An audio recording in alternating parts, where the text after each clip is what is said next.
Hello, everybody. This is Swinging at Shins, and you are stuck with Woodsy and myself, Aaron. Rhett is doing family things. I That's failed how to my mention. fiance feels about me. She's stuck with me. Stop it. I think she But we says that to love herself you. every morning. She's like, "Shit, I woke up again next to him." Damn it. Why couldn't it be like Like I could have. anybody else? Yeah, sometimes she's like, I'd rather not wake up. Can I go back to the dream, please? Yeah. Rhett is busy doing family things like moving into a house, Yeah, a that new sort new that sort of house. stuff. Yeah, So I'm ready for the housewarming party. Just let him know. heck yeah. Heck yeah, me too. But we forgot to say that prior, and that's why it's just us two right now in the if you had listened to the last one. Anyway, I'm just gonna talk ramble nonsense apparently. Today on the show, we are picking up where we left off last time with our predictions and team breakdowns, where we last time had discussed 5 because we ran too long. And now we're going to discuss Nottingham Forest, newly promoted Burnley. We're going to try to squeeze in some Man United and Aston Villa. And the Wolves and Bournemouth and Newcastle will also round it out, barring time constraints and stuff like that. If you are listening, which I hope you are, in any source of earshot listening, please catch us on YouTube, Apple, Spotify, anywhere where Anchor drops. We would really appreciate your subscribes, your likes, rate us. We love that stuff. And we're going to try to do a better job of bringing that up top instead of the bottom. When you start sleeping on us, it's okay. We're a long show. We ramble a lot. We get it. So without further ado, let's jump into Nottingham Forest. Woodsy, what do you think about him? I love players on this team, but I think altogether they are one of the worst teams in the Prem, especially for viewing. I think they're not fun to watch at all. Okay, fair enough. I mean, obviously, I've got a little, Liverpool love on that team. With Awani, Taiwo being a past red, although this is still a red. He never really played, but. And then the other one being Nico Williams. I'm a big Nico Williams guy. I kind of wish everything didn't work out the way it did. He stayed, but it is what it is with him. His development was a little bit different, but they're not the most fun team to watch. They're actually quite boring. There's times where I kid you not, where Nottingham Forest have been on the TV and been watching. Because obviously, whenever I wake up in the morning, if there's a game, I'm watching it. I watch every single game. I don't think I've missed a Premier League game per se because I can rewatch them all the time in like at least 4 or 5 years. So. As long as the eyes aren't blurry. Yeah, exactly. Now I will say that there hasn't been one team outside of Nottingham Forest that I've been like, I need to turn this off. They're completely boring. Nothing's happening. I know this way this game's gonna end. Mm-hmm. I think usually in most cases I would say 95% of the time I'm right. There's that 1% chance where there's a late winner and stuff like that. But they're one of the more boring teams to watch, and I think that's why they were able to survive last year. I think they were so boring. They were so milky. They were lackluster. They were bland. I think that's kind of what this club is kind of, all the signings they had. You can't really adapt and you can't really put a real team together. That's probably the best you were going to get. It was probably that. So, excuse me. I do think that this club needs to make a step this year. They have to make a step because if they don't, they are most certainly going to go down. There's no ifs, ands, or buts. They need to take that next step above in order to stay up. And they know what they need to do. Their owners aren't stupid. Their players, their coaches, they're not dumb. They know that they need to finish somewhere between 14 and 11. That's what they need to do. That's the next step. I think that's ambitious personally, but yeah, it is. But that's to be honest with you, they have to be there. I agree. Okay, fair enough. That is the ambition that you want to shoot for. Is that? Do they get it? No, and not my opinion. I can't wait to hear what you're going to say because we've been at the bar a couple times this past year. Unfortunately, watching Nottingham Forest And I just don't see anything in this team that tells me they're going to be um, half as decent as they were last year. I don't see anything that's going to tell me they're going to be better. Nottingham Forest is a weird atmosphere. So they won 9 games last year. 8 of those 9 wins were at Racecourse Ground. And they beat some really good teams there. They beat Liverpool. They beat Arsenal. They went on to beat Southampton, which is what you're supposed to do. They drew City, if I'm not They mistaken. drew City. Like, that's Nottingham Forest is kind of what Luton Town needs to do. Win at home, get the 3 points. It's so crucial to win at home, and this is what happens. They ended up squeaking out and staying in the Premier League. I would say they're only boring away because you knew the outcome. However, the ground maybe enhances it a little bit. The home field. I mean, anytime that I watched him at home, it was electric. Brendan Johnson, absolutely love that guy. I love the fact that Villa thinks they can go after him. Morgan Gibbs-White, love him. He's such a good, smart player. Awani, if he's healthy, I think he's the kind of guy that I think actually would fit for Fulham. Then they lose Mitrovic. They need some sort of target man. And I think Awani is a good piece of center forward striker kind of guy. More of a target man, personally. Nico Williams, I think, could make another advancing step. I think he's a good, quick, pacey kind of wing-back player. Their defense is a problem. It's a little suspect. Yeah. If I'm not mistaken, I think they're losing one of their center backs to another possible gambling situation here. Really? If I can't remember. I don't know. You tell me the center back's name, I'll tell you if it's him. I know for sure. Give me a second. So they actually went out in their transfers and signed Anthony Alanga. I think that's a good signing. I think that they need attack. They need attacking. They clearly understood that, and I think Alanga is a good player. I think he's got good movement. Needs to be a little more refined in his finishing abilities, but there is promise with him. Is it Will Bawley? Mm-mm. Is it Scott McKenna? No. Joe Worrell? Yes. Oh, that's a bummer because I think he's actually one of their best. I believe it's him. Philippe. Steve Cook. No. You said center back, definitely yeah?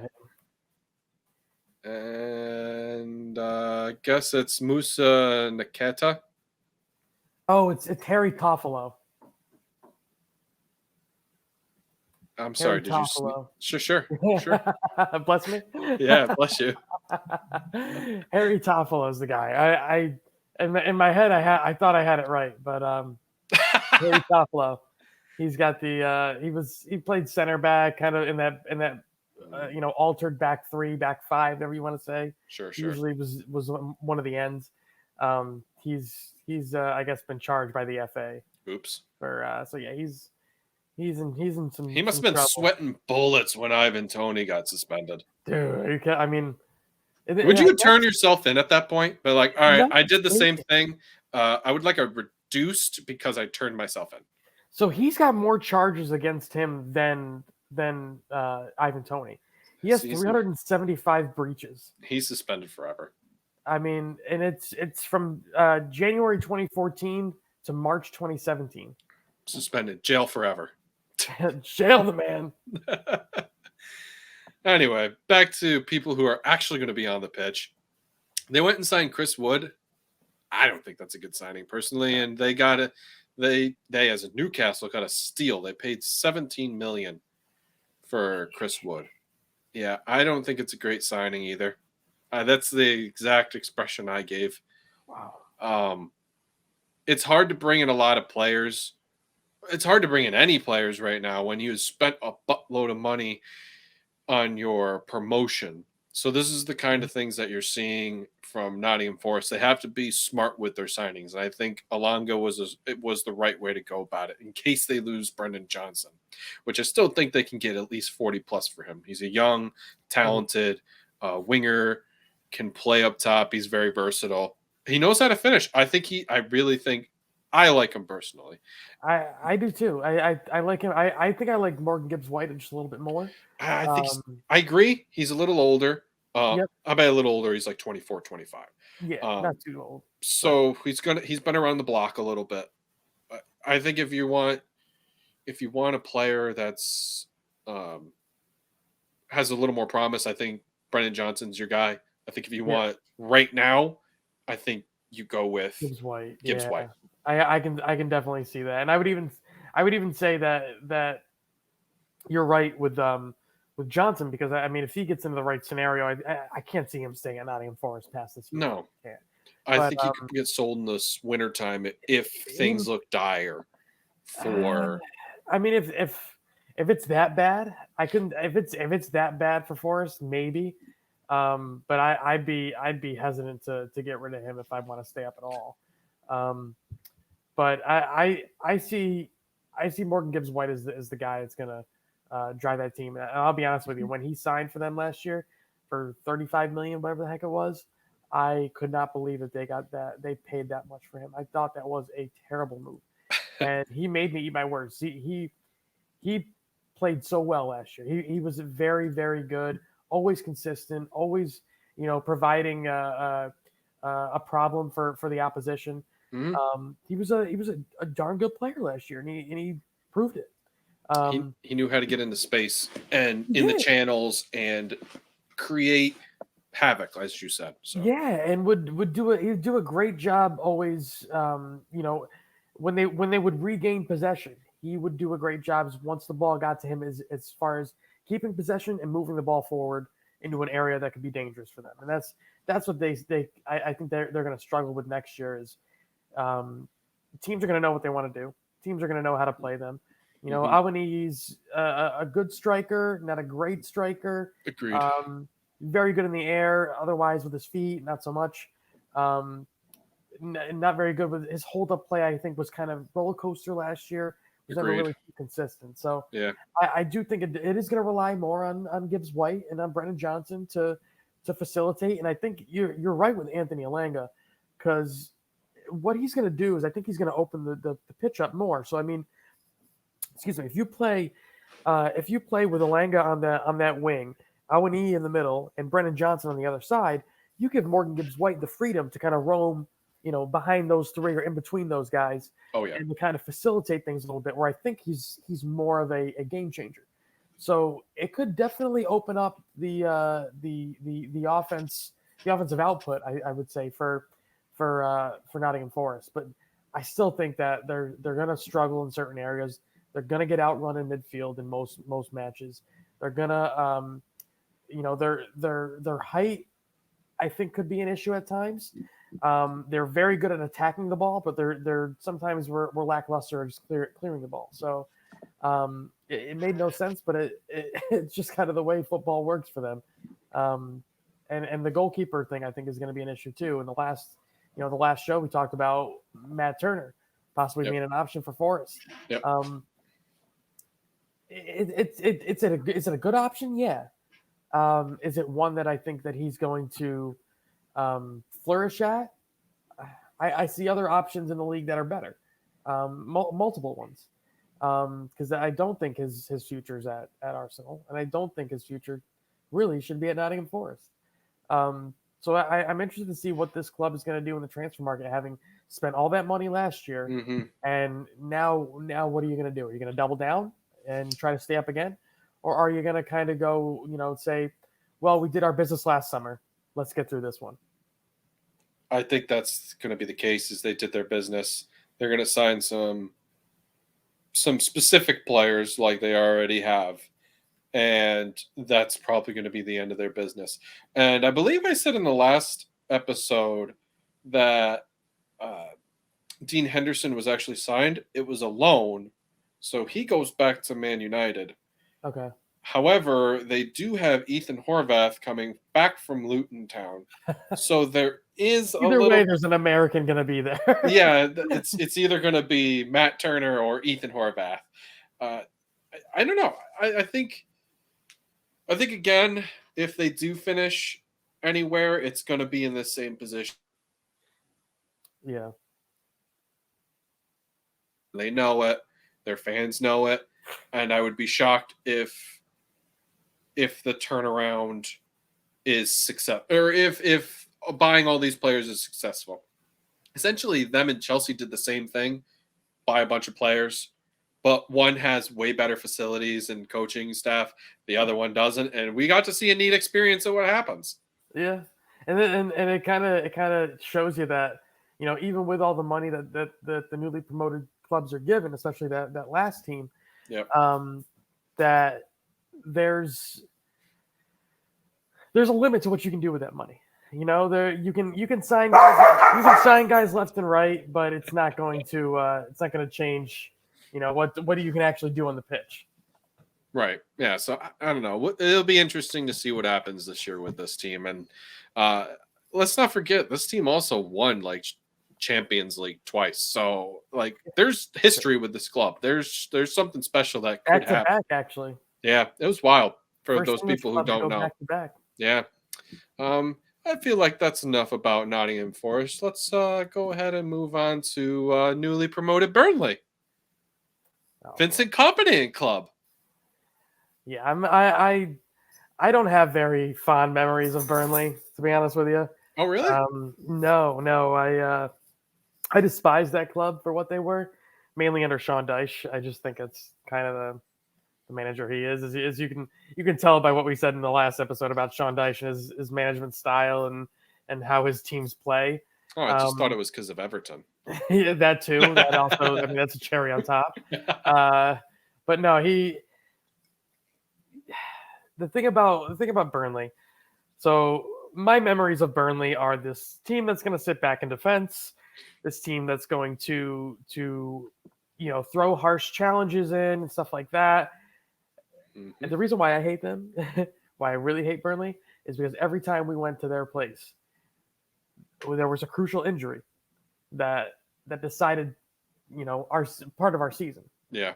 I believe it was 4.5 years ago. It was Joe Gomez, the broken leg. Joe Gomez was tackled, I believe, by Ben Mee. Oh, Jesus. That guy. He's done that. He did that to a Villa player too. Yeah. And a couple years after that, there was an injury. Who the heck was it? I'm losing my train of thought. I think it was maybe Joel Matip. It was another defender. Oh yeah, I think you're right. Actually, I do remember that one. It was devastating. Every year. So it's one that's where my memory, and you can look at clubs like Arsenal, and look at clubs like Chelsea and Crystal Palace. Look at the games that they played against Burnley. They also had injuries from some challenges and some crazy things like that. So I'm interested to see how Vincent Kompany can change my perception, because my perception of Burnley is that there are these guys that are going to go in hard. They're going to play hard. Yeah. They're going to play for the most part within the rules, and they're going to give you a tough test. And at some points, it could be devastating for your team. So I want to see if you can change that perception, because that's not only me. There's other people out there, a lot of them that think that way about Burnley. I'm up there with you. I remember a game where Turf Moor on New Year's Day, where there was another injury. Might have been Alex Oxlade-Chamberlain in that one, where he went down. Ragnar Klavan with a winner in that game, though, 94th minute. That was a great game. What a pull! Right. Come on, Lord this Klavan. Man is like Liverpool Man of the Year. I bleed Liverpool red. Oh, I think that's just how people bleed in general. As well. No. This one's different. Trust me. Oh, okay. It's a LFC positive, is what I think. Oh, jeez, that's something special. Blood, right? Yeah. Yeah. Blood type. No. I remember a lot of Turf Moor is one of those cool places that Mm-hmm. on TV I don't think would do it justice. I've never seen it in person, but I honestly, from all what I've heard from friends going there, from watching it on TV, I think it's one of those places that kind of you take for granted the kind of ground it is and the kind of Oh, history that a club like Burnley has. yeah. So that's a cool part about that club and their history. But I would like to see the. I think people need to see it more than me. But people need to see a change in the philosophy and the structure and the perception of what Burnley were when they went down with Sean Dyche. Sure. I want to see a change too. So that's what I'm hoping for in this. I think their signings have been pretty good so far for the few that they've had. I think Vincent Company clearly has his side with an approach that he wants to put forward. They want to attack. They want to play good defense, and they want to be able to play multiple different styles of football. So Yeah. I do think he's a future manager for a team like City down the road. Wow. And this could be a stepping stone right here. Fair enough. This Burnley team is a bounce back team. They got relegated last season, so they were in the championship, and they one bounced it pretty much. They dropped and came back. They pulled a Norwich. They pulled a Norwich. Now let's see if they can stay up. It's promising right now. This team went out in 46 matches and put up 101 points. That's phenomenal. To reach centennial points is phenomenal in any type of manner. Like, yes, they have eight more matches than the Premier League, but it's still 100 points. They did a good job. They lost only 3 matches throughout. They came away with a point and only, outside of 3 matches. They put up a goal differential. Let me see what I'm reading here. That's kind of funny. Anyway, spelling errors and stuff. They were one of the top teams with 35 goals against. The other one was Luton Town. I think it was Luton Town. Yeah. Now that I don't remember. But there was a lot from what I've heard. They played a lot more tiki-taki style. They aren't playing as that mentality that we had recently saw that Woodsy was telling about, the play within the rules, but we're gonna nip you if we can kind of deal. Yeah. I think Company's kind of changed. Late challenges here and there. And... Right. I would call it some S-housery, but it's a little beyond that even. I think this isn't your Sean Dyche Burnley anymore. And they did bring in a couple transfers, like you said, good transfers. They brought in a kid from Basel, Zeke. I'm not even going to bother pronouncing his last name because I can't clearly, if you've listened to the last one, say anybody's last name. He plays more. He's kind of the player who plays multiple positions. So left-sided midfielder, winger type deal. I've seen him play up top. He scored 22 goals in all comp last year, 5 assists. So they went out and got attacking power, which they needed to because they lost Tellis. I believe his name is Tellis.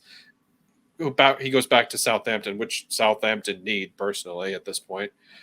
And they, I believe you talked about this man too, James Trafford. That's the one, my man. They went and signed James Trafford from City. So Company probably knew him and was like, you want some first team play? Come on, we got you. And he's got to be better than Bazunu, that's for sure. Bazunu is brutal. I with all the crap that poor Bazunu gets, Are you going to defend him? He's so young, Yes, I understand he's young. Maybe he's got a little bit of.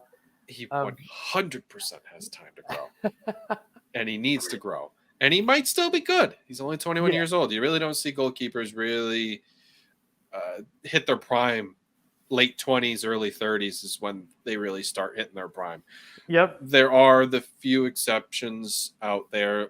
Ederson's probably one of them personally, who was a player that at a young age was good off the bat.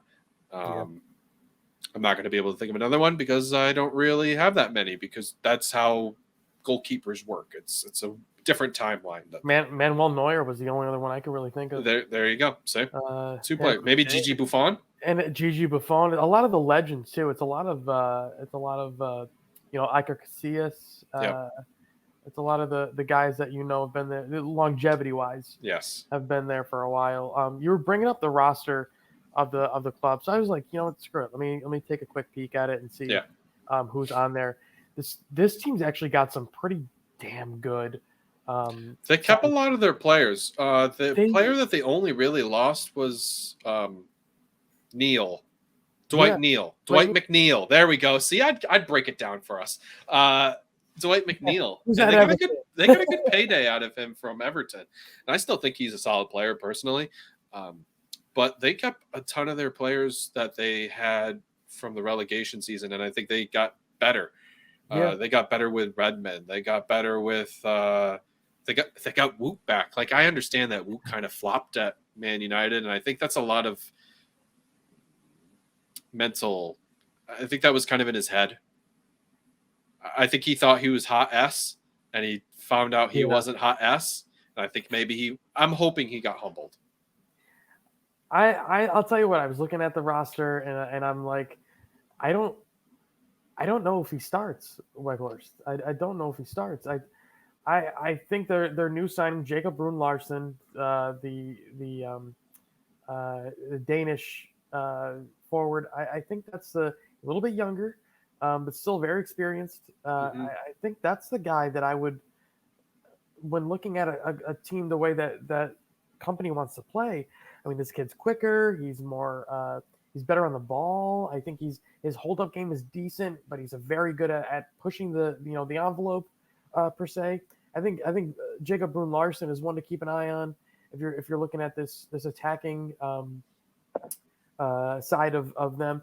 And you mentioned Amdouni earlier, the guy from Basel. Yep. I'm interested to see where he actually does deploy him now that I'm looking at the way that their formations were, and Vincent Kompany likes to throw numbers in attack. He does. He just flat out does. He knows he can trust his defenders. And speaking of defenders, they got Jordan Byers back. I think they fully signed him. I haven't checked yet, but I'm pretty sure they fully signed Jordan Byer. He's one of the center backs. They did? Okay. Yes. So he's one of the guys that you'll see if you're watching the team this year. You'll see a lot of him. He's a pretty decent center back, young center back. Comes from Germany. Pretty good player. We also have I believe it's Jalmer Egdal, who's a pretty good center mid. Can kind of create a tempo in the midfield and not overdo it. He's not exceptional, but he's not a guy that's going to cause your team headaches per se. He's not going to be exceptional on the ball, but he's not going to screw over his own team. Ekdal's another one. He played a lot in Italy. I believe it was Sampdoria.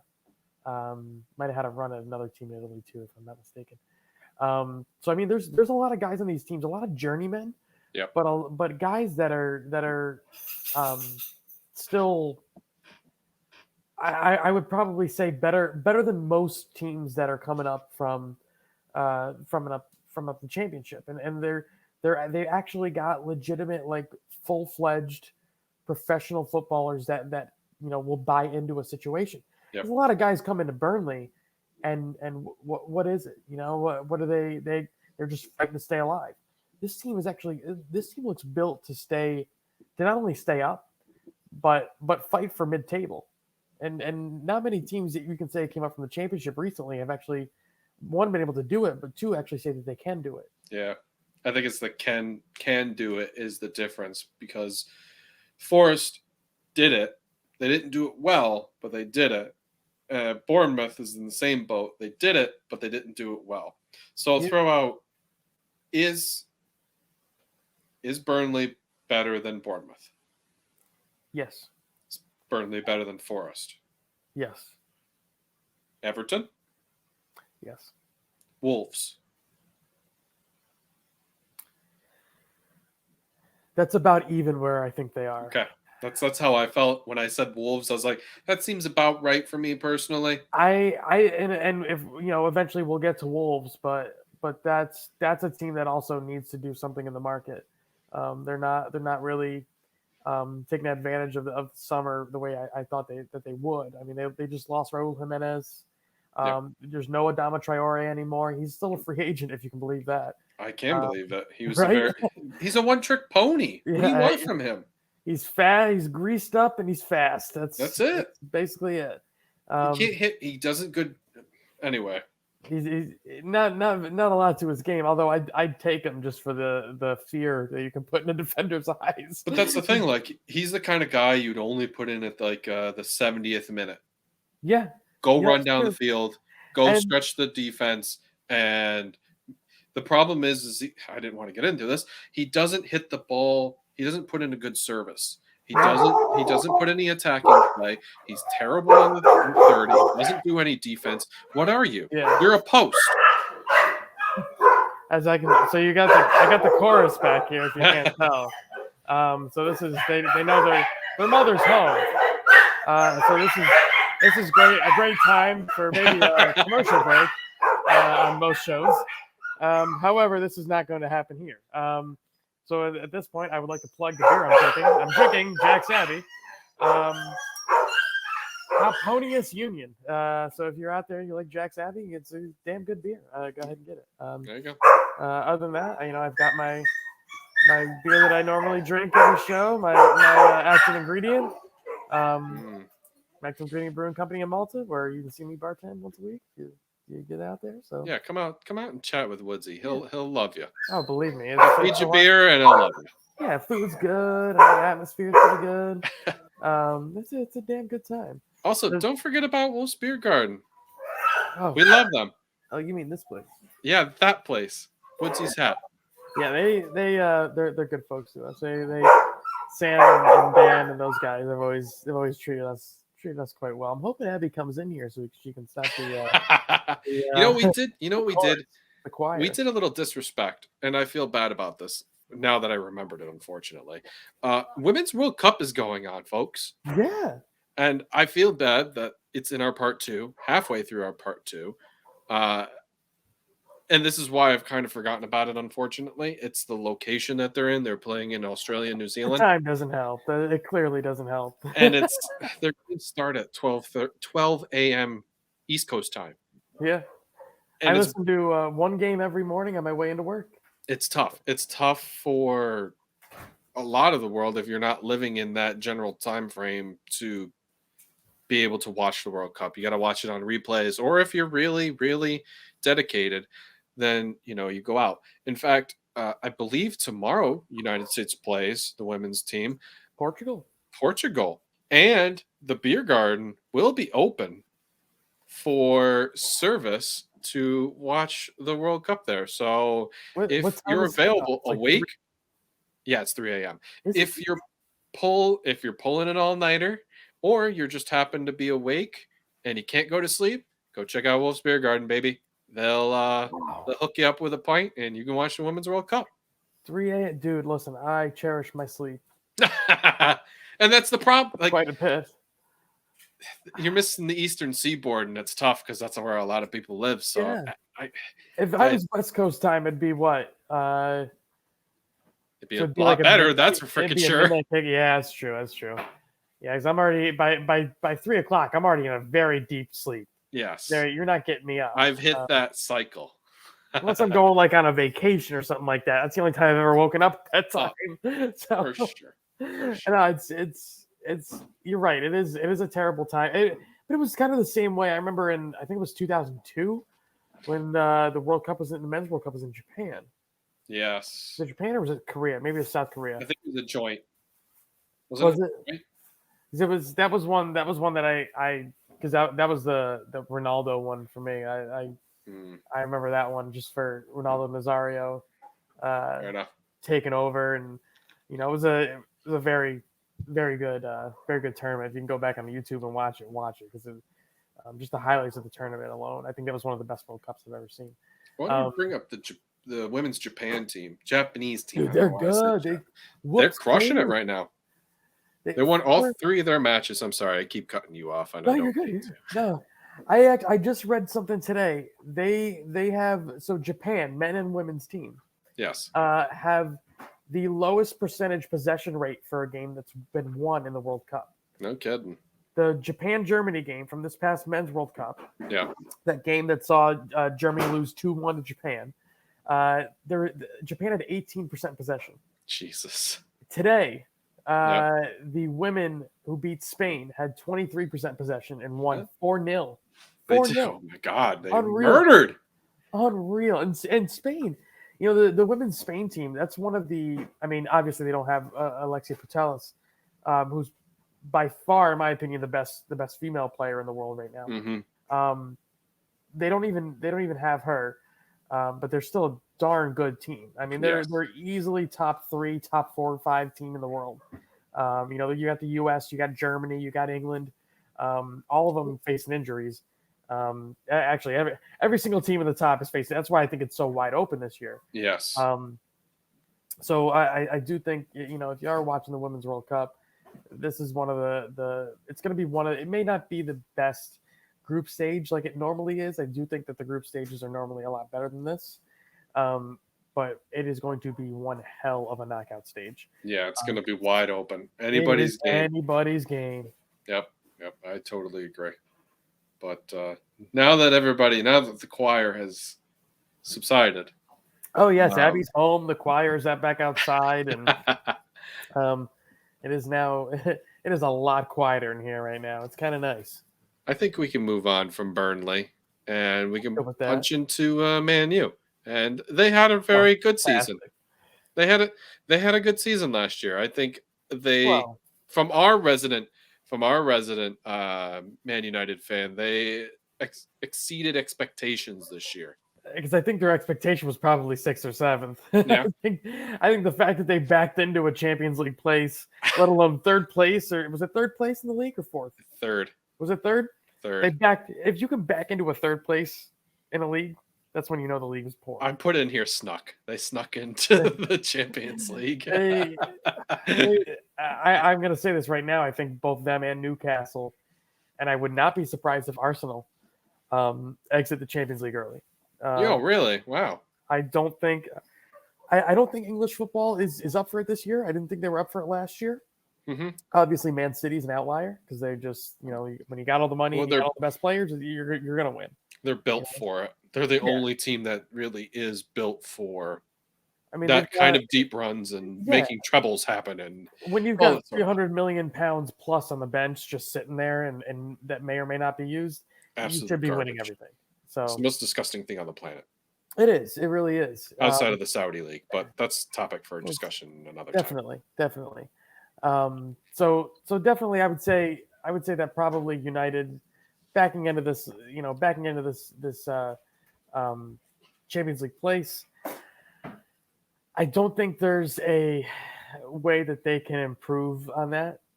Given the signings that they've brought in this year, I don't think Onana is that much of a step up. Really? From David De Gea, I really don't. But that's kind of what it is, though. Like, you've already got a world-class goalkeeper. How can you go from world-class to world-class? Do you know what I mean? Like, but was he who's really, out there better? Last 2 years, was he really that world-class? I thought yes, he does. Does he have Maguire in front of him? Does he have, probably some of the worst defenders in front of him? Yet they keep spending all this money. He does have bad defenders. That's true.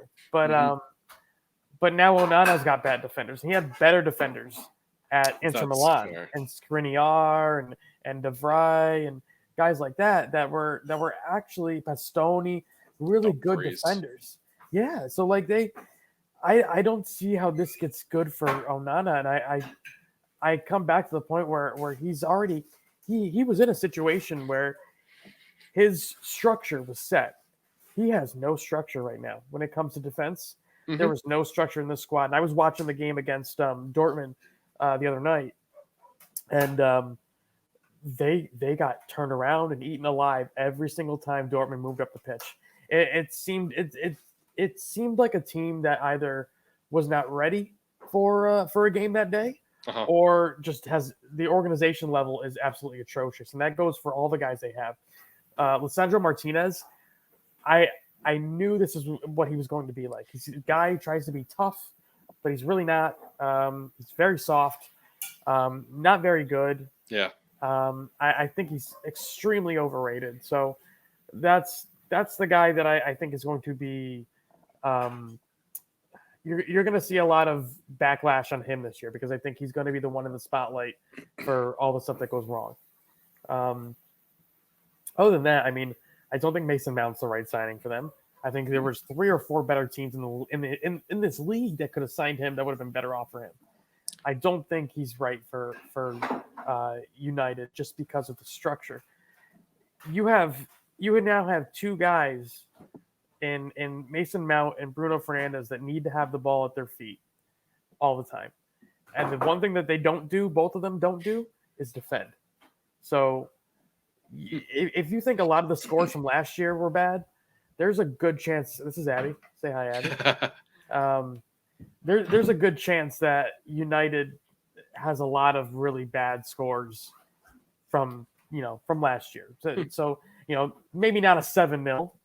Yeah, of course. I would like it, but maybe not a 7-0. But I could see 3-0s, 4-0s, maybe even a 5-0. I could honestly see that happen 1 or 2 times this year. Okay, fair point. I see. I'm one of those few people that actually like Mason Mount. He's a decent player. I just don't think he fits with like I said, there's a lot of better clubs out there that I think he would have been better suited for. That's fine. Even one of them. I understand your point where he making that move to United probably wasn't the best fit for him. I think so I'm taking a little bit of the Athletic and T-Foil here for a moment. And they broke down his stats and they had that whole nice little circle chart and that whole breakdown. And he was one of the few people that actually, attacking wise, did a good job of breaking down that defender who, that's the wrong way to say that. I'll take that back. He was able to win back the ball on the higher end of the pitch with his pressing abilities. And that's why part of the reason why United went for him is because they're able to win farther up the pitch. And if you watch those matches, United has a hard time when they lose possession getting it back on the other third. So it's that signing for that reason to get it back, to make that transition like Liverpool does, like Newcastle did last year. They're trying to get that, win the ball up the pitch higher and make that transition easier, that kind of style. Because obviously it does turn into goals. Like there's a correlation. I mean, look at what teams have done. You get your quick goal and you're set and good. Do I think United is going to be as good as they were last year? Probably not. I think the competitions. Were they even good last year, though? That's the thing. I don't think they were that good. Maybe they got lucky. Maybe it was a good year. Maybe Ten Hag actually is as good as he is, as far as conveying what he wants. Because I think that's a lot of what happened too. Is I'm drawing a name on literally all the Ole Gunnar Solskjaer. Mourinho had a hard time conveying what they wanted out of their players. And there's probably still a few signings that they need to go out and make, probably in defense for sure. Like they need to go out and sell. They need to sell Harry Maguire. You're right. That's what you would think. But I can't see them. I see them getting that striker, that Højlund kid from Atalanta. Yeah. I see them getting him. And then I don't know if they're going to, because they're already, you really think about it, once they bring that kid in, which the rumor is it's going to be, 65 million pounds. Something like that. That's 200 million pounds spent this summer again. Yeah. And I don't see the improvement on paper. I don't. If I can't see it on paper, I mean, I sure as hell don't think I'm actually going to see it on the pitch, because I should have seen it last year and I should have seen it the year before that. I had seen a rumor where West Ham want Harry Maguire. They offered 20. And if I was personally a Man United fan, I'd be like, it's more than a bag of chips. That's exactly what we want. And I'll they take turned 5 million. they turned it down, I know. trying to get more money out of that. It blows my mind. You know, if I was West Ham, I come back with a 10 million pound bid. And then like installments of 5 million or something like that. Have fun. 2 with million, that. 2 million each year. We'll into a 5-year deal. We'll take him for 5 years. But we're gonna pay him 2 million each year. Yeah. United's one of those weird things where if you're new to the Premier League, they were a very successful team in the late 90s, early 2000s, and even into 2010. Super successful team. I believe there might have been only really one team or two teams to win the Premier League during their stretch. Yeah. They were utter dominance, and now they're in this lull. And they don't know what to do since Ferguson has left. And there's a vacuum there that they haven't been able to fill. And I think that's what they're stuck with. They're stuck with their history of being so good. And I want to Rhett might have compared them to the Yankees essentially at this point. Maybe not. I can't quite remember. That might have been also Chelsea. But this is how I feel. I feel like they're the Yankees right now, where they had this such rich success and now it's just empty. They don't have anything to back it with for the last 10-ish years. They need to do something. And everything has been wrong. Yeah, you're spot on. You can even make that comparison. You can take it even further and say that the Knicks? No, with the Yankees, because they've done what? Both teams spend an atrocious amount of money. Yes, and both of them have been winning nothing recently. Mm-hmm. Nothing, So, I definitely see where you come from with that. That's a great analogy because there's not a single thing that you could look back at and say, well, United should have went and got this guy. They spent $250 million last summer. They spent $200 this summer. Eric Ten Hag's already spent more than Jurgen Klopp in his entire Liverpool career. He's been there for 8 years. Yeah. So hey, what are they doing? Mikel Arteta has a higher net spend than Jurgen Klopp. Like a lot of these teams that have the money, that push the money towards the team, can you spend it right? That's all I ask. Can you spend it right? You have millions and millions and in this case, billions of dollars, and you can't spend it right. And don't blame the owners. The coaches also have to agree to this. The coaches are the ones that are putting the guys out there that they want to get to fit their system. So who's really at fault here? Because at least you have the money. At least you have the money because you look at a lot of these clubs in here that don't spend as much as they do, but they can still make smart signings. Cody Gakpo cost Liverpool £37 million. Such a good signing. Such a good signing. I mean, right now, if you were to look at him, he'd be a 60, 70 million pound player. Yep. Like I don't understand how United keeps screwing this up. They still go after the high profile guys. I get that, but that's the problem. How do you? They go after players that have had one good season. They spend a ton of money on them, and then they don't have those good seasons because they don't have track record, or they just kind of like, we're United, so we're just going to sign whatever the hell we want kind of deal because it doesn't matter because we're United. Like I'm going through the last few seasons here of their transfer records, the transfer deals here. I'm at, now I was at 2021. I'm at 18 here. They spent $59 million on Fred. $59 million in 2019 for Fred. Pounds. Wow. So that's like 64 million US, something like that. In 2020-21, 39 million on Donny van der Beek. This one's euros. Probably because it came from Ajax. Okay. So it's probably a little bit less. It's probably 33 million pounds. Still a lot of money. Also signed Diallo for 21 million pounds that year. Alex Telles, who was supposed to be their savior at left back. not so much. Still got Luke Shaw there. Yep.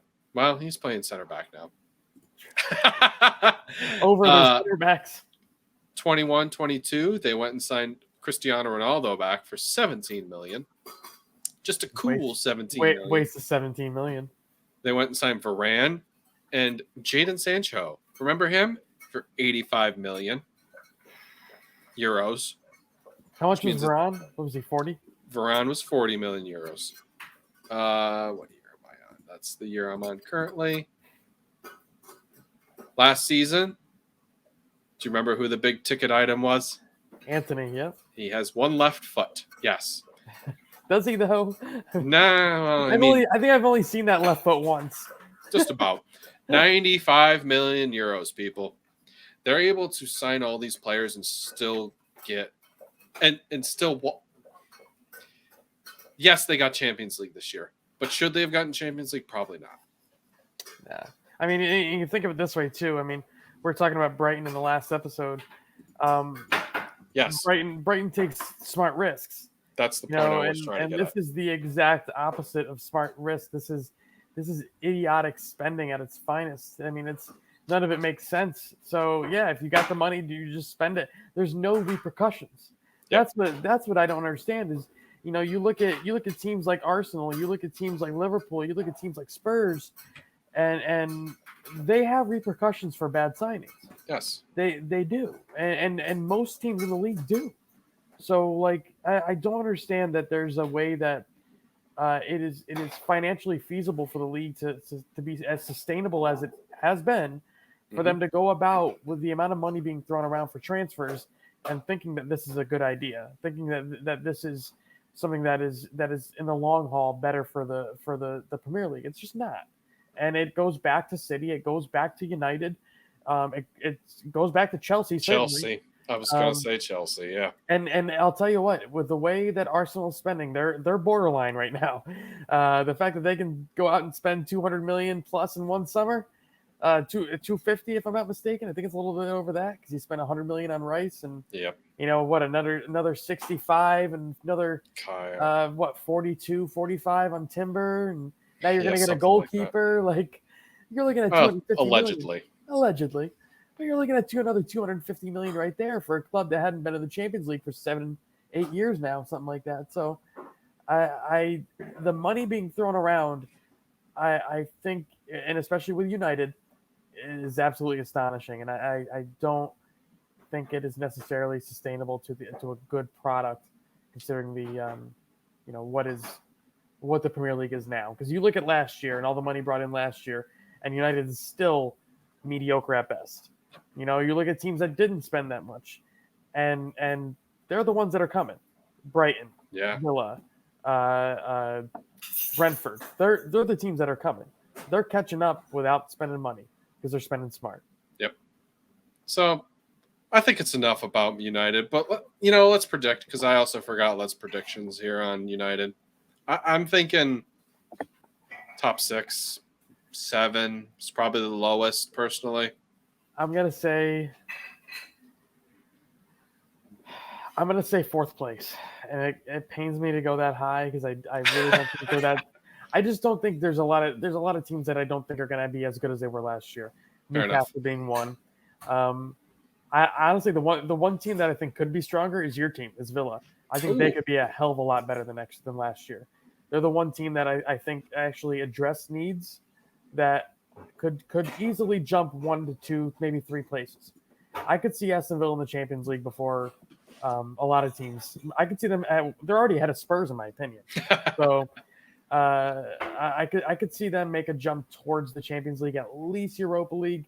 But I do think if you look at player on player and the way the two teams play and the way that they defend, I honestly could see them beating Manchester United to a top 4 spot. Folks, that's what we call a transition right there, because we're just going to slide right into Villa right now. And one of the biggest Villa fans in the United States, as long as Tom Hanks doesn't occupy the United States anytime, it is me. And Villa last season kind of started pretty dull. Dull is the right word, with Stevie G. And I know some people considering that guy over there likes Stevie G, and I understand you have fond memories of him. I don't. I don't have fond memories of him. I'm glad they went and kicked the can early as they did at the right time, and I'm glad our owners went out of their way and found an exceptional coach in Unai Emery, and clearly it paid dividends right off the bat. And we surged ourselves from 17 to 7th. You couldn't ask for a better season. The ambition was getting into Europe. And I don't personally, if you told me top 10, I would have taken it. I would have been dreaming if it was a Europe spot. And that's what we got. We got a coach who's a serial winner, who knows how to use their players in the right way. He knows how to communicate to his players and knows how to get what he needs out of them. I think there was a disconnect with. I'm not saying Steven Gerrard is a bad coach. He might be a good coach. He just might be too inexperienced right now. But Unai just knows how to convey what he wants, and he knows what to get out of his players. And there's no disconnect between the two. So this is what you saw. You saw a team surge up. You saw a team outplay their XG. You saw a team have better communication, and you saw a team that I feel like deserved a European spot. This off season, they went out and signed free Yuri Tielemans. I know a few like T-Foil had a little bit of a poo-poo on him because he has been playing for quite some time. He started very youthful. He's 26 years old. He's got legs. He's got a lot on his legs right now. But from what I've seen in the U.S.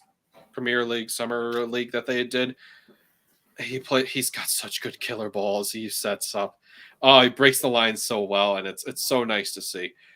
He knows how to hold the ball well and receive the ball deep. So that's something nice.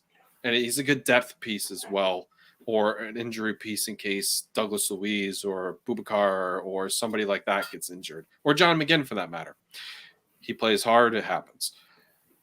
Our next signing, we went out and signed Pau Torres. This one was a little bit of a head scratcher. I like that one.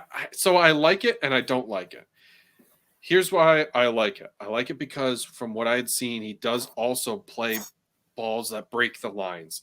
And in order to create those artificial transitions like De Zerbi had created, you need that kind of player that's going to call the defending, the team that's trying to press you, and be able to break that first, second line. And he's the type of player that does that. Now, the problem with him is that he tends to have a problem with aerial attacking threats. He's not like Tyrone Mings, who's in the top 95 percentile, excuse me, I went the wrong way, in clearing aerial chances.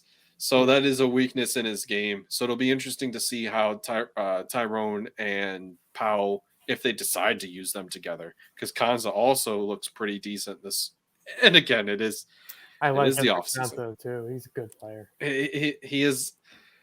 He's got swagger, Kanza. I like him. We do have a right back technically, Matty Cash, but I think he might get shuffled out. But that's not the point. We're not talking about those players right now. Then we went on a bidding war with one of the Saudi teams, and we snatched ourselves some Diaby. So that was a bit. I think honestly that's a huge signing. He's better than Bailey.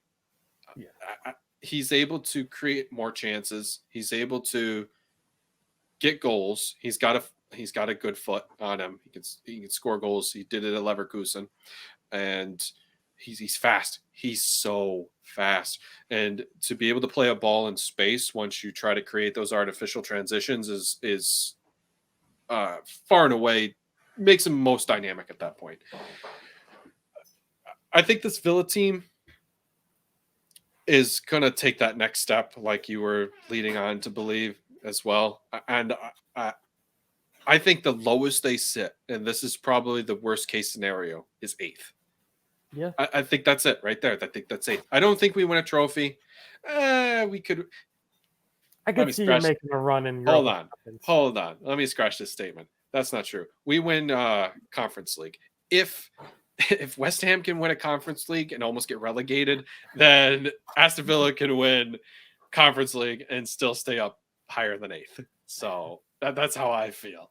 I think this club has gone on the up and up, and I think a lot of players are starting to see that too, and I think a lot of teams around the league are starting to see this. So it's not just let's go into Villa Park and try to beat them, or Villa's coming over to our club and we can handle them because they can't handle away. It's not like that anymore.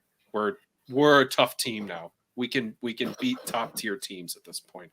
Woodsy, do you have anything else to say? Because I'm running out of air. Never in a million years would I have thought a team would have gone from Captain Fantastic to Count Chocula and actually be better, and they did that. Unai Emery, in my opinion, he was the coach of the year last year. The guy, what he did from taking the team from relegation to Europe, you don't do that in one season. You just don't. So honestly, I think he deserves a lot of credit. But then when I look at the roster they're putting together, Moussa Diaby is probably one of the most underrated signings of the summer. I've compared the guy to Sadio Mane at times. He's got that kind of he's got the speed to break down the defender. He's got the shiftiness. He's got the ability to score goals, to pass the ball off, and to create goals. Yep. He can do pretty much. He can do all of it from that left hand side. I'm interested to see, how he'll be with Bailey on the opposite wing. Will the two link up like teams have in the past? Even Unai Emery teams in the past have linked up like that. But I'm interested to see whether or not he can take his game to the next level, because he's a guy that in Germany has the capability of scoring double digits, providing double digits. Yeah, he can do stuff like that. It's a different animal in the Premier League. Not many players have actually done both of those in one season. Mohamed Salah did it once, and I believe Kevin De Bruyne did it once, and those are the last two. And Odegaard did it last year as well. So I mean, there's not very many guys that can actually do both things. And from a wide point of view, I mean, there's not many. I mean, there's only one guy, maybe two, that can actually do what he does from out wide. Maybe Heung-min Son and Mohamed Salah. That's it.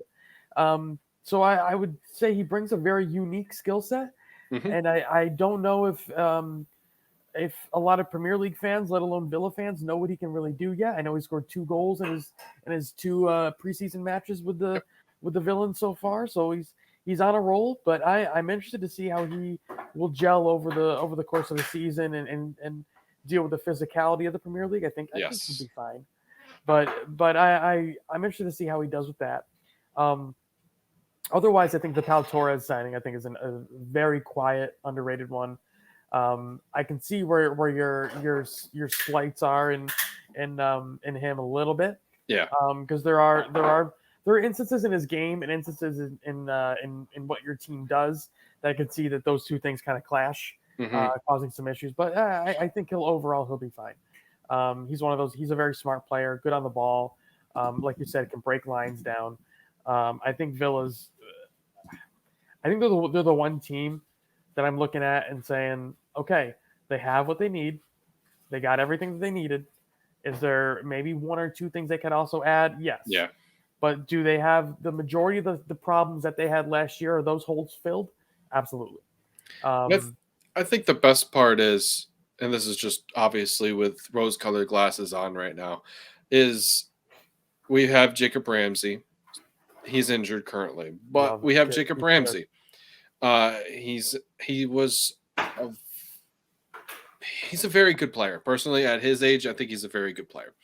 We have a surging player, Jaden Philogene Bedance, who absolutely tore it up during the tournament in the States here. He started every game. I mean, Unai didn't think anything of him really, but he liked what he saw, and then he liked what he saw again, and then he liked what he saw more.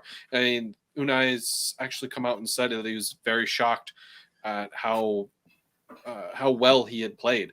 So to surprise your coach like that, that says a lot about you and how good you are.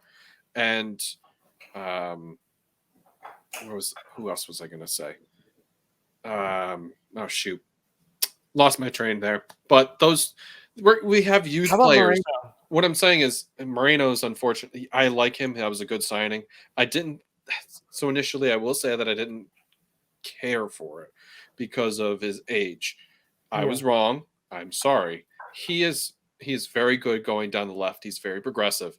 He knows how to link a play with Jacob Ramsey, and I think he's going to do the same with whomever plays on the left, whether it's Diaby, Bailey, Ramsey again, somebody like that. He's got that kind of connection going on. And at this point, if I was a Villa fan or if I was scared of Villa at this point, I would be nervous about them getting a right back. Matty Cash is a good player, but I don't think he fits in the system that Unai is putting forward right now. You're looking for a more defensive or more progressing? I just don't think I don't mind Matty Cash. I think he's a good player, but I think he's looking for more of a defensive player because I think if anything, he wants to move everything to the left and then have that 3 set back kind of protection style that you'd see from most teams what they're doing now whenever somebody moves left. So right. Kind of force Moreno almost in the midfield. And sort of, essentially what they're trying to do, what Trent does with Liverpool, that kind of style. So, but it is nice to have another, because I did see last season that they would force the left and just keep forcing the left. Unfortunately, Young was the only person on the right. So how many times are you going to bomb down that side and then him have to recover? So, and Cash was injured a few times last season. So you need a little bit of a cover on that part. Mm-hmm. What are you going to do? I'm enjoying the fact that our youth system's is finally clicking. The senior club's clicking. We have a manager that knows what they're doing. And we have back staff and upper management that want to put more than what, just let's be out here kind of deal. So it took them a while, but they seem that they have the grips on what they need to do, and they're executing it, I think, to the best of their ability. And I think they've hit a couple home runs here, to be honest with you. They have not missed. I don't think they've missed on a transfer in 2 windows. If I had to be critical of somebody, it'd be Bailey right now. But again, he's such a this is what I've read a lot about in the fan pages and stuff like that. And everybody is comparing Bailey and Diaby at this point because they came from the same club. Mm-hmm. They're both wingers. They're both undersized kind of players who might not have the physicality to be in the Premier League. And I do like the fact that it is true. Players from the Bundesliga have a harder time transitioning to the Premier League because it is a more physical league than it is in the Bundesliga. Mm-hmm. So I think they're a little bit reluctant on Diaby and spending all that money. But I think that the versatility that Diaby brings, being able to play left, right, and center forward striker is going to be key because Unai likes to have a very shifting fluid style up top. So I think we shouldn't be too concerned about Diaby personally. Where do you see Villa finishing now? No lower than 8th. Okay. So 8th or higher. Would you consider 10th a disappointment? Yes. I think I would too. I think with the amount of highly skilled players you brought in to fill in your needs, I think absolutely. I think 10th would be a disappointment. I could see. I'm going to say Villa finished 6th. If the only way I would be happy if we finish 10th is if we win the FA Cup or a trophy, not Carabao. I'm sorry. If we win, Conference League, FA Cup, something like that. Okay, we got a cup. There's a trophy in there. Fine. That is the only way I could see being any lower than 8th. So. Yeah, and I think that's I think that's absolutely achievable with the way the squad is being put together. I Yep, still think, like I said, I think you guys even make, I think you guys make a move probably in January as well. I If you wouldn't guys are doubt it. still in, I think I think you're still going to be in Europa Conference League. Hmm. But if you're still in, the run for um, a top four, top five, top six place in Europe next year with the Premier League, um, I could see them make a move or two in January that solidifies I that agree. that spot. So Totally agree. So, let's move on to one of only Villa's rivals in the Midlands here, and it's the Wolves because Leicester unfortunately got why keep relegated, one and point Birmingham City down doesn't so exist in my book. Well, they'll never exist because they're in the Championship. Uh, Wolves, they are one of the teams that also joined the Sack Lunch Club. Um, had Bruno Lage, decided wasn't really a good fit. Personally, I agree with that. I don't think he was a good fit for that club either. Went out and signed Julian Lopetegui. I think he's actually a good coach, a good manager. I think it was well received, and I think the Wolves players and fans showed a little. I don't know what the right word is personally. They showed for it because they went out and played for Lopetegui. It wasn't as lazy. It was the transition was better. It was something like that. You know what I mean? yeah, Um, they went out and brought in. Let's see, in that window, I think it was Gomez. Uh, Gomez, yes, and they also brought in the winter window. Um, his name escapes me right now, but that's okay. I This team has a lot of problems that nobody's really talking about because it's a lot of upper management problems. yeah. And by upper management, I mean owners. And it's a Chinese owned company, which is fine. They can be owned by whoever the heck they want. I don't care. Except for Russian oligarchs. They cannot be owned by them. Uh, Or Saudi Arabian crown princes. fair enough. Fair enough. This They're having a lot of problems, and that's why you saw Ruben Neves get sold. That's why you saw. Let me find Jimenez. Connor Cody got sold. Nathan Collins got sold. They need to make up for and yes, Jimenez also getting sold. They need to make up the money, and they're having a lot of problems with their books. So that's also why you haven't seen them bring in a lot of players. The biggest player that they've brought in was Matthias Cunha, who I happened to look up. It was a loan to buy. I think it was mandatory, pretty much. So From Atletico? Is that yes, yep. So this is another team that I've marked as being in the bottom five ish because they're having such hard time bringing in quality players because they can't bring in quality players, and there's a lot of friction between Lopetegui and upper management for that reason because you want to impress your fans, you want to bring out the best you can from your fans, and if they're not seeing that in the off seasons, the time to do it with bringing in exceptional players, there's a lot of friction going on. So yeah. I'm going to toss it to you, Woodsy. Tell me how you feel about Wolves. It's a lot of bit. Well, it's a lot of bit. That's not English. It's a little bit like the way Southampton was going in the last season. Southampton had a very experienced coach in Ralph Hasenhüttl. Yep. They had a system that they knew worked, um, but they didn't have players that they brought in that would take their system to the next level and actually build a little bit of security and depth in that team. This team is kind of almost the same way.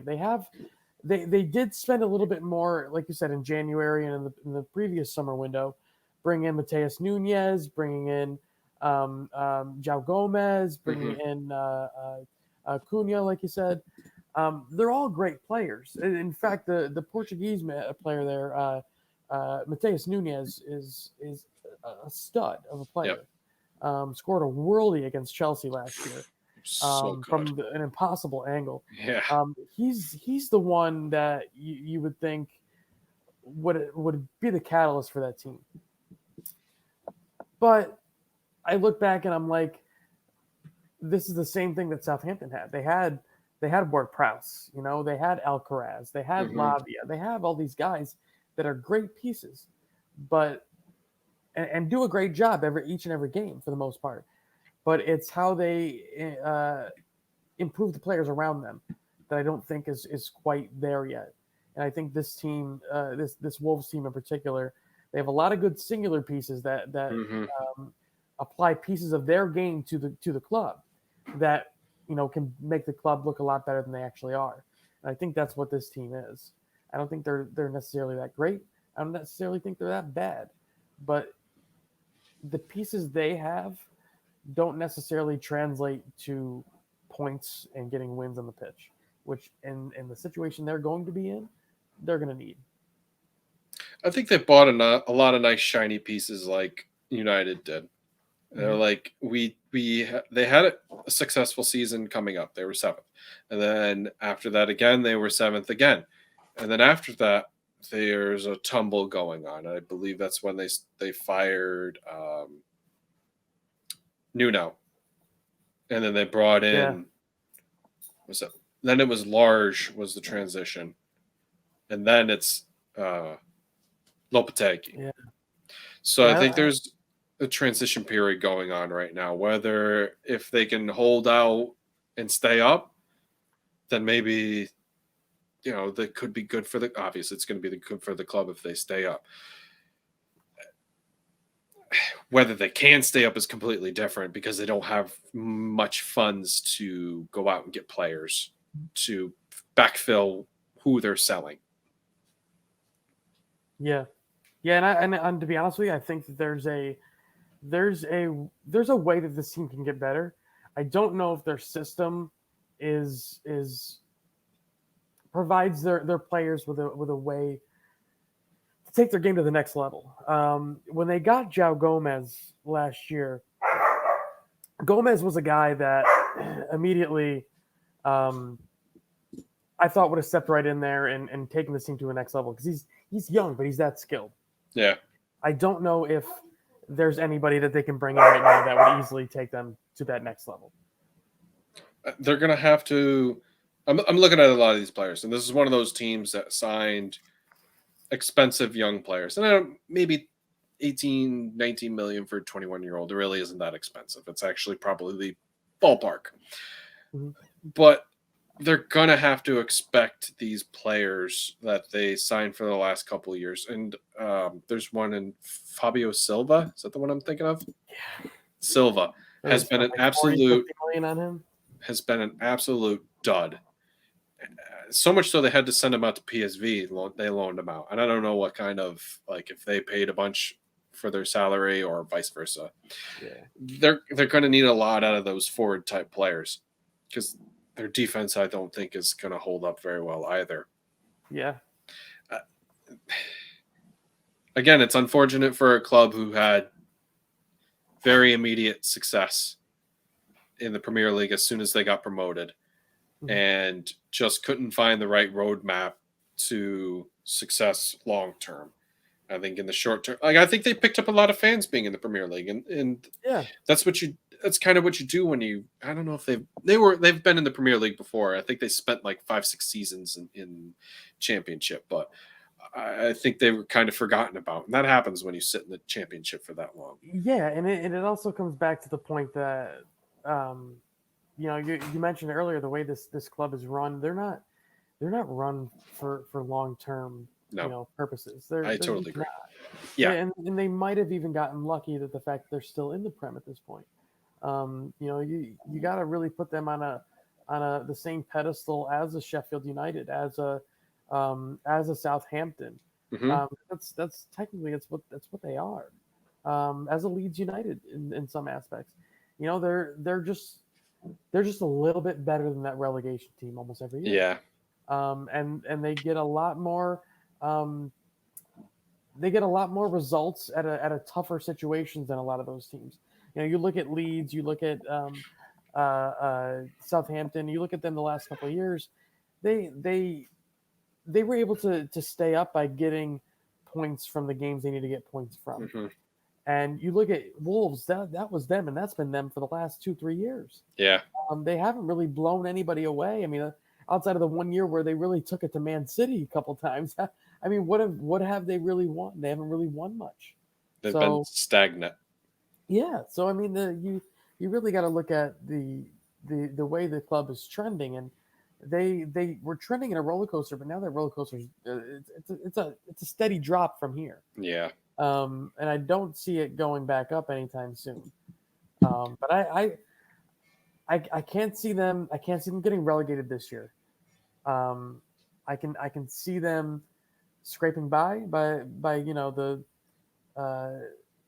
by the hair of their chin, but I don't know if that's even exaggerating it, because I do think that they have what it takes to basically finish 13th, 14th. I know they have what it takes. We've seen it year after year.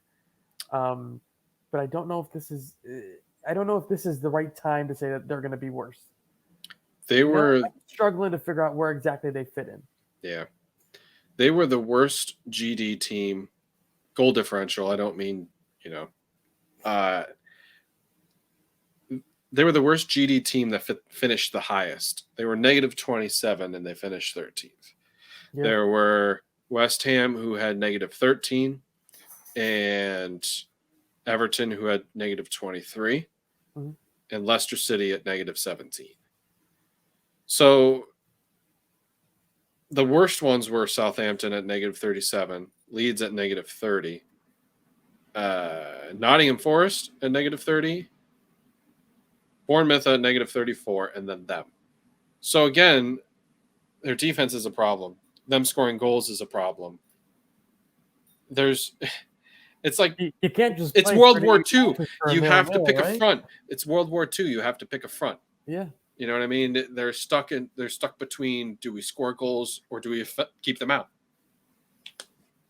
Which one gets you more points? And that's the thing. That's probably why they've been able to stay clear of that drop zone. Is they're better than the worst. They're better than the worst, but they're not too good at everything, and they're not great at everything. And they're not bad at any one thing.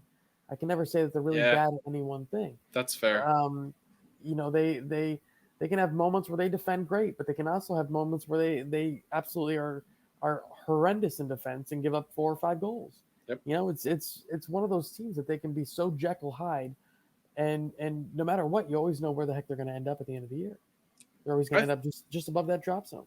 I think I think Wolves are the new Leeds, in the sense that you can never count them out, but you always kind of know how the outcome's going to be. Yeah. Because that's how, Wolves they could put 2 goals on you in 10 minutes. And you'd be like, what just happened? Or you could do it in reverse. 3 more. Yeah. So they're the Leeds. They're the current Leeds right now. Yeah. But I think they have better goalkeeping and better defending than Leeds. Obviously, that's why they're still here in the Premier League. What do you got for a position?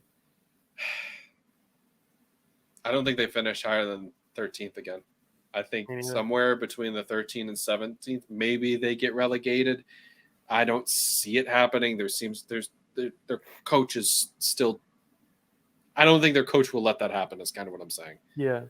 Even though he doesn't obviously do anything on the pitch, he still has to train these people and lead them into matches. So I think 13th is about where they'll sit, or 13th to 17th. I got them right at 15th. I think that's where they're going to end up. I think you can pencil them into 15th. That's fair. I don't think they're that much better. I don't think they're that much bad. They're that worse off. I can't see them getting relegated this year. Maybe next year, depending on who comes up. Yeah. I could really see that. I think another year. I think things. The way the system grows will get staler. Yeah. And they'll kind of fall off and tail off down back into the championship. But I don't know, man. It's been a heck of a day. Yes, it has. And that's, I think, where we'll stop. This is a good stopping point for us. And for all you listeners, thank you for hanging around for another almost hour and a half, because we like to talk That's the thing we do. Geez, don't put me under the umbrella of I'm good at it. That is not the statement I want to be under. I am not good at talking. I can just ramble. Makes two of us. But thank you for everybody who has stuck around this long-winded episode here. We'll have at least another 2 more episodes for predictions as long as we can keep pumping them out before the I'll be League. Tapping out to Rhett on the next one. What's that? I'll be tapping out to Rhett on the next one. Yeah. Well, hopefully we'll see what happens here with. See what he says about his Arsenal. Yes, and Spurs, nice little, and Chelsea. For him. And that'll be another one. Maybe I don't know. I'm not looking that up right now. We should go and eat some food and probably shower and not relive this day for some of us. Agree. Right. I'll see you soon, brother. All right. Have a good one, everybody. Hello, everyone. Thank you very much for listening. Links for anything that you could be interested in, whether it's the YouTube channel, our podcast links, our social media links, everything's in the description below. Thank you very much for listening.